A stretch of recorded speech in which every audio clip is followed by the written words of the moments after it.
Sebenarnya presiden nggak usah ngomong begitu juga, kita udah paham, dia tahu isi kita semua. Cuman presiden ini senang kalau menghibur kita supaya kita lebih hati-hati, seakan-akan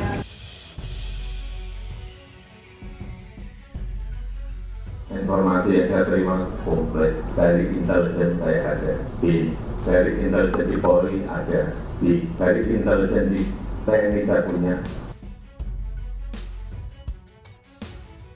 Ancaman nyata Jokowi untuk semua partai politik. Angka, data, survei, semuanya ada, saya pegang semua, dan itu hanya miliknya presiden. Ada kalanya dalam sejarah suatu negara di mana sosok seorang pemimpin muncul sebagai harapan besar bagi rakyatnya. Inilah yang terjadi ketika Joko Widodo atau yang lebih akrab disapa Jokowi memasuki panggung politik Indonesia. Dilahirkan di Surakarta pada 21 Juni 1961, Jokowi telah menjadi salah satu pemimpin terkemuka Indonesia.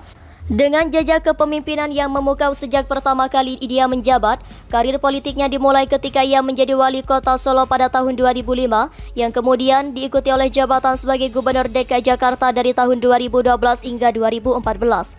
Sebelum akhirnya duduk di kursi kepresidenan, dalam perjalanan karirnya ini Jokowi dikenal dengan sederhana, kerendahan hati dan kesederhanaan yang memenangkan hati banyak warga. Salah satu ciri khas paling mencolok dari era Jokowi adalah transformasi politik yang mengubah lanskap politik Indonesia. Ia menjadi presiden pertama yang bukan berasal dari latar belakang militer atau elit politik yang berkuasa. Ini adalah tonggak bersejarah menandai perubahan besar dalam dinamika politik Indonesia. Pernyataan terbaru Jokowi tentang data intelijen telah memicu perdebatan yang sengit.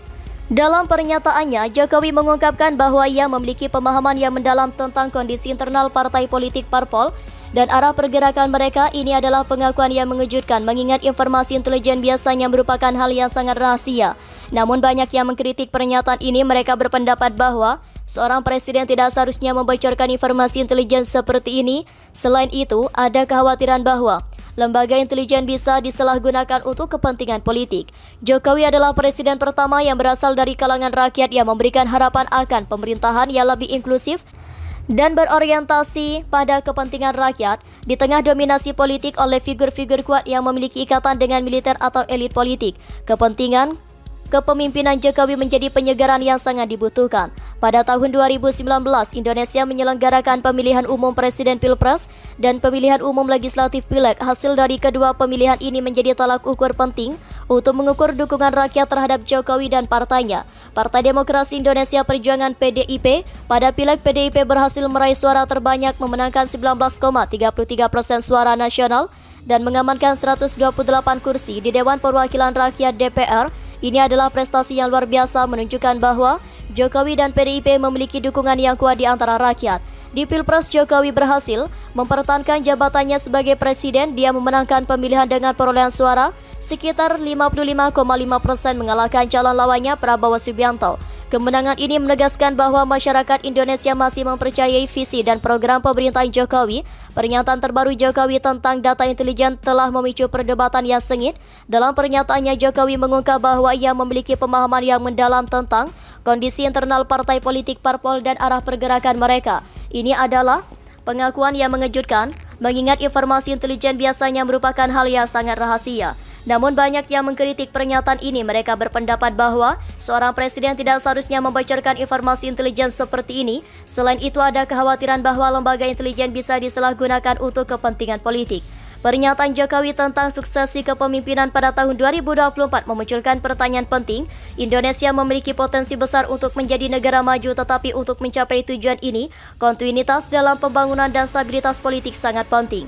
Jokowi menyebutkan bahwa berdasarkan analisis para ahli dari berbagai lembaga, Indonesia hanya memiliki 3 periode kepemimpinan untuk mengubah statusnya dari negara berkembang menjadi negara maju. Pernyataan ini mencerminkan urgensi suksesi kepemimpinan yang stabil dan berkelanjutan. Pernyataan Jokowi tentang data intelijen dan suksesi kepemimpinan memiliki makna politik yang mendalam. Pertama, ini adalah upaya untuk memastikan kelanjutan program pembangunan yang telah dimulainya. Dia ingin pesan ini disampaikan agar presiden berikutnya melanjutkan agenda nasional.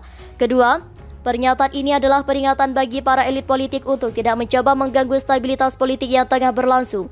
Jokowi ingin menjaga momentum pembangunan yang telah dicapai. Terakhir ini mencerminkan harapan Jokowi agar presiden berikutnya mampu mengakomodasi berbagai kepentingan politik dan memastikan berlanjutnya proyek strategis yang telah dimulai olehnya. Pernyataan Presiden Jokowi tentang data intelijen, transformasi politik, dan suksesi kepemimpinan mencerminkan dinamika politik yang terus berkembang di Indonesia. Bagaimana pernyataan ini akan mempengaruhi arah politik dan nasib bangsa ini adalah pertanyaan yang akan terus diperdebatkan di masa depan. Yang pasti, era Jokowi adalah salah satu yang akan dikenang dalam sejarah politik Indonesia.